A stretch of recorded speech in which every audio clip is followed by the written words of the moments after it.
Attention West Vincent students and faculty. International Night is just around the corner.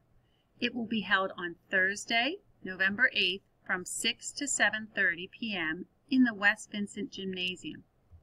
We have over 100 students in grades kindergarten through 6th participating. Each student will be showcasing a country from their family's heritage. We will have over 30 countries on display. Mrs. Van Emmen and I cannot wait to see all the decorated trifold boards that students are making for this event. Everyone is welcome to join us for this event. Children attending the event will receive a passport booklet listing all the different countries represented at the event.